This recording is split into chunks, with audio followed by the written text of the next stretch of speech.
Olá pessoal, mais um episódio de Algo Pensante, nosso TudoCast, e a gente vai falar a respeito do mundo virtual, realidade virtual, mundo paralelo.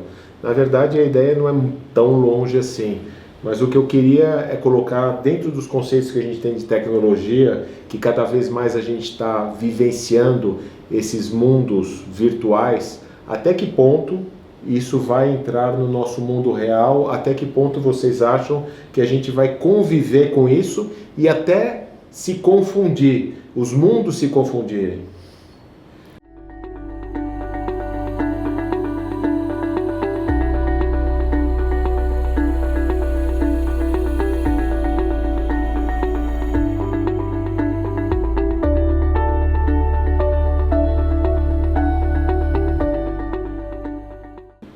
Bom, que bom que você tocou nesse assunto, né? Porque o que é real, na verdade? No fundo, o que acontece é que a nossa mente ela constrói a realidade. Interessante o ponto de vista do neurocientista. Eu não sou neurocientista, mas eu adoro neurociência e eu estudo muito. De um aprendiz de neurocientista.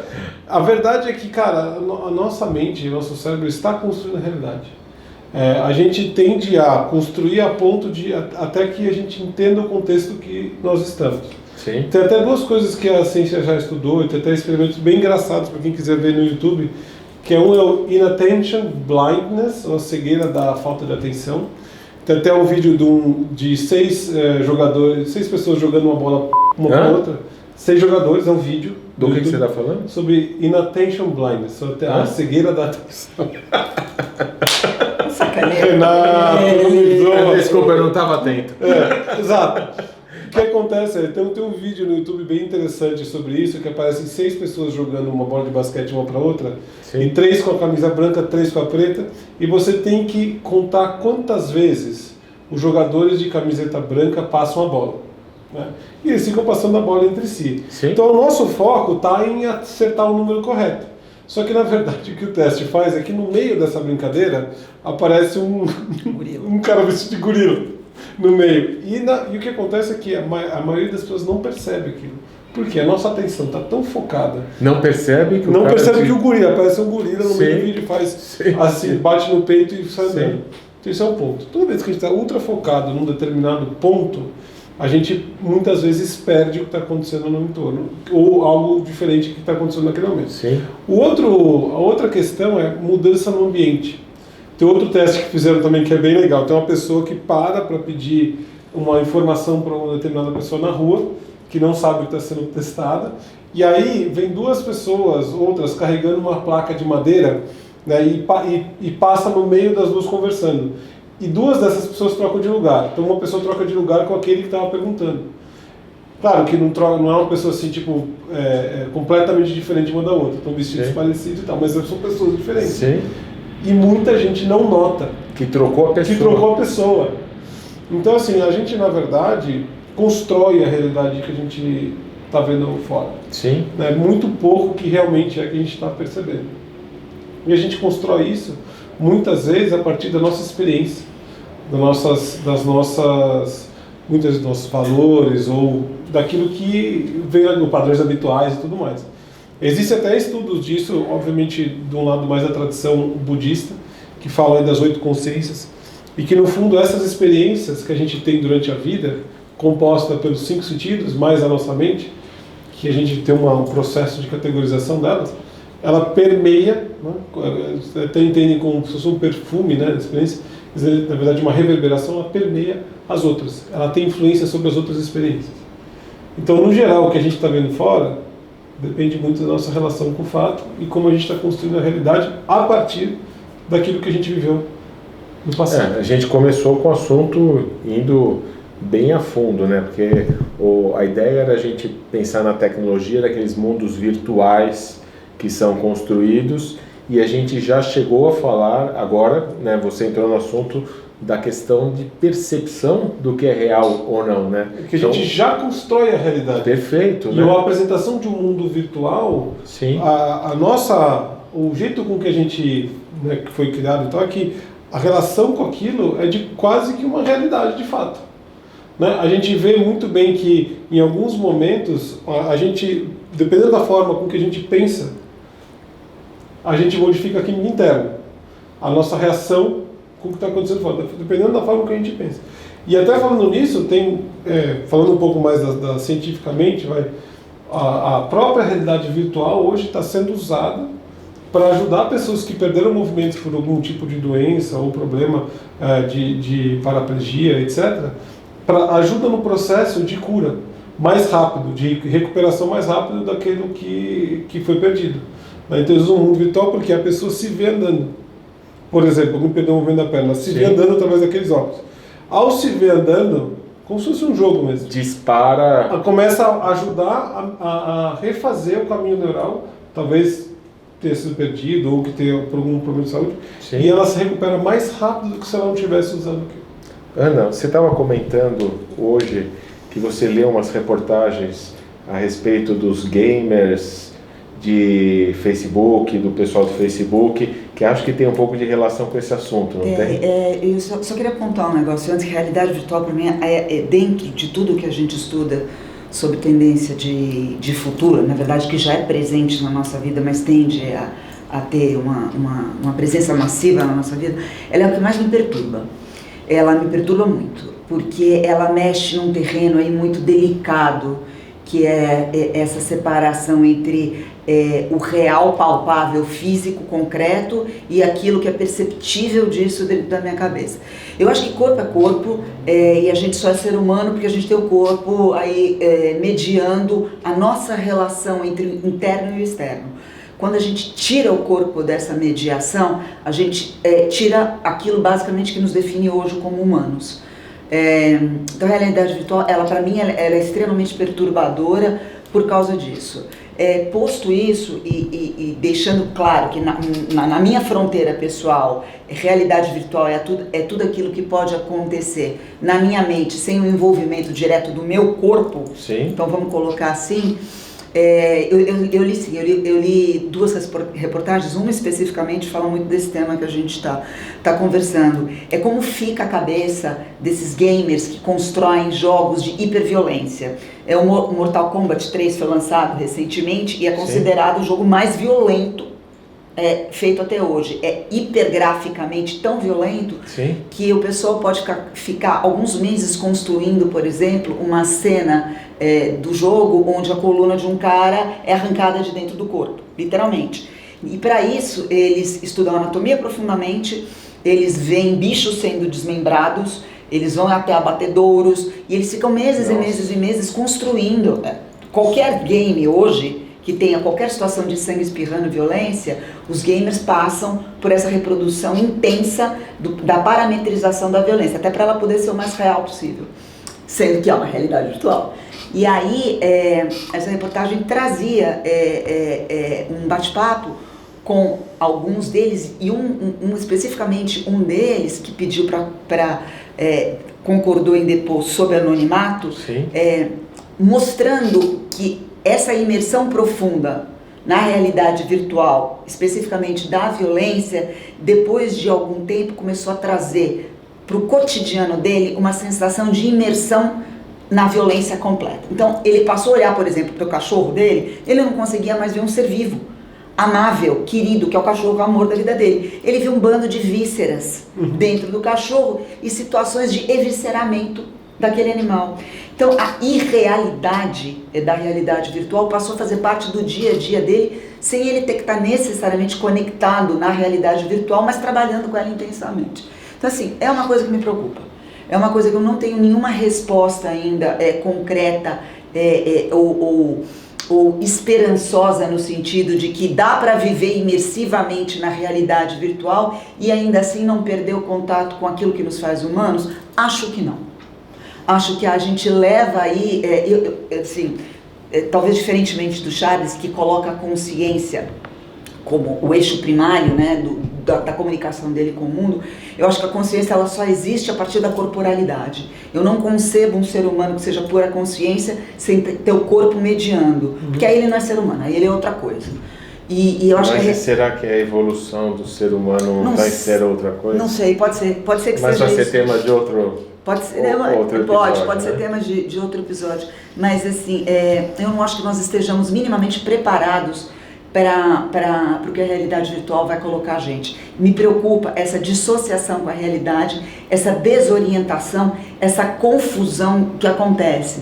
Sabe aquela história que é um clássico conto chinês, ou um ditado chinês, que era uma vez um sábio que dormiu e sonhou que era uma borboleta, e o sonho foi tão vívido que quando ela acordou ele não sabia se ele era um homem que tinha sonhado ser uma borboleta, ou se ele era uma borboleta que algum dia havia sonhado ser um homem. É um conto taoísta bem famoso, de um grande mestre taoísta, na verdade. É isso. Então, assim, eu sei o que eu sou hoje, eu consigo estar onde eu estou hoje graças à minha corporalidade, graças à minha concretude, graças à fome, à sede, às dores, ao prazer, à dor de cabeça, às sensações ligadas a isso. Quando você tira isso do físico e leva isso para o mental e só emula isso, por mais real que seja, como é que vai ficar? E no fundo eu concordo muito com o que você está falando, porque quanto mais vívido e real aquelas imagens, né? Porque nós somos seres muito visuais. É importante deixar isso mais ou menos claro. Um cachorro, ele é muito mais olfativo, certo? Um cachorro se reconhece, o outro não pela visão, muito mais pelo olfato. Nós somos seres visuais, principalmente.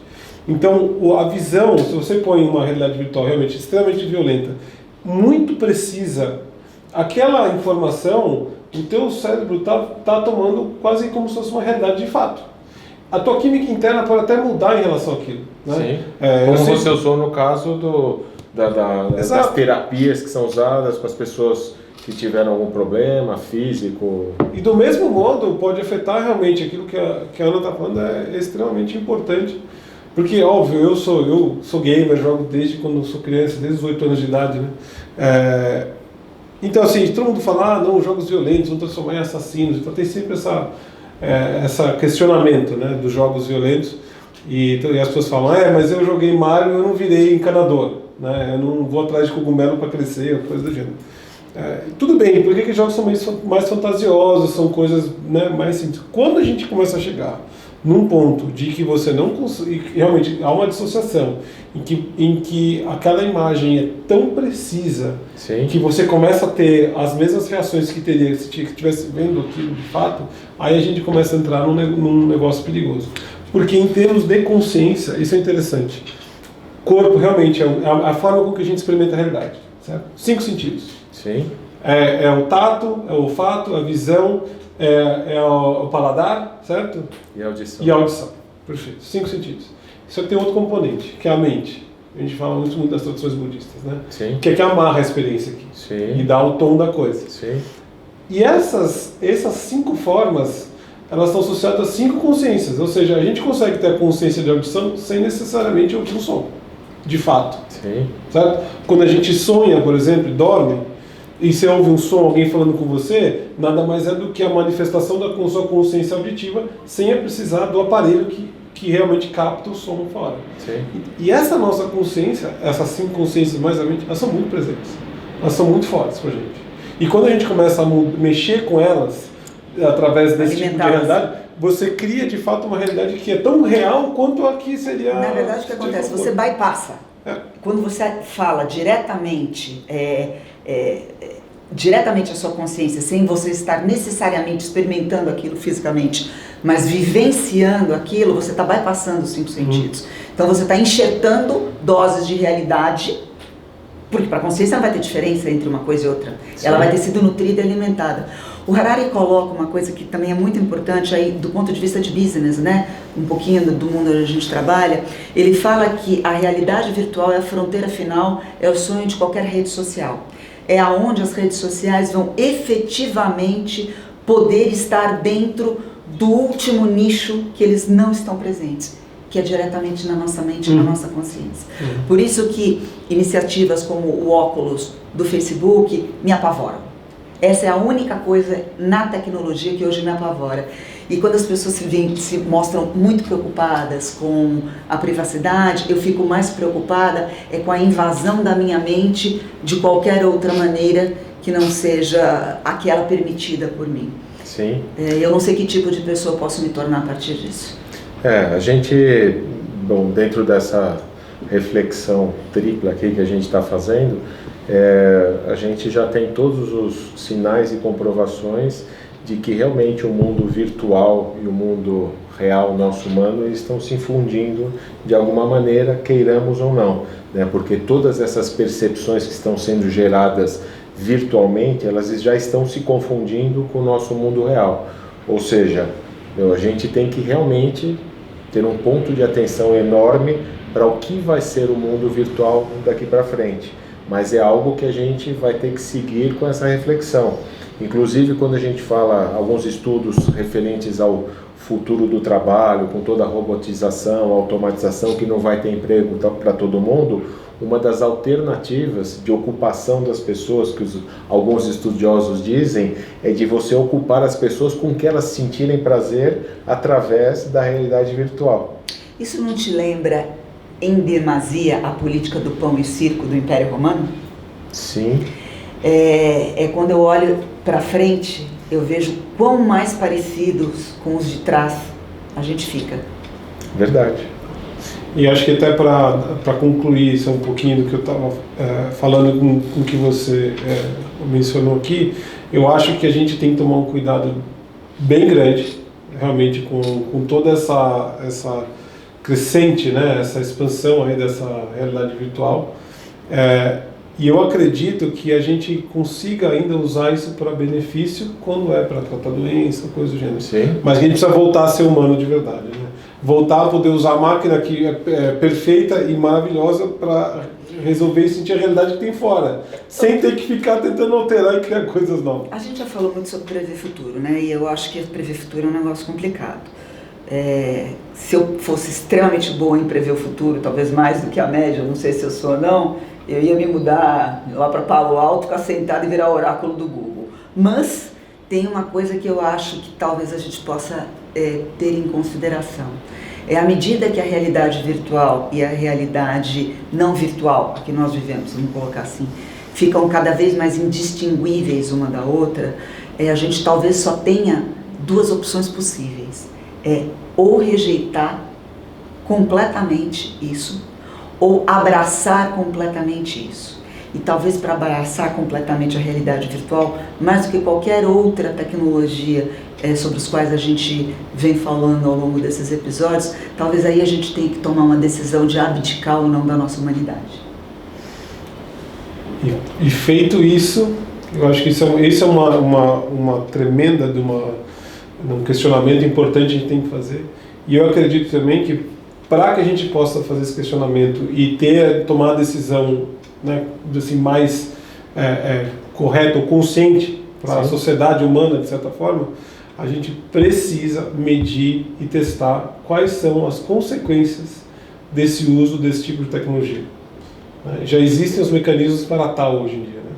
Já existem uma série de equipamentos de máquinas, cientistas e tal. A gente precisa tomar decisão baseada em alguns dados e fatos, o que isso realmente faz com a nossa vida. Enquanto, de repente, a gente não tenha danos irreversíveis, digamos Exatamente, assim, né? Antes de criar danos irreversíveis que depois vai ser muito difícil a gente voltar atrás. Ou de chegar a uma situação de escolha irreversível. Pessoal, escolha irreversível me assustou agora. E vocês, se assustaram? O que vocês imaginam a respeito da relação de vocês com o mundo virtual? Falem pra gente e muito obrigado pela presença em mais um episódio do Algo Pensante. Até a próxima!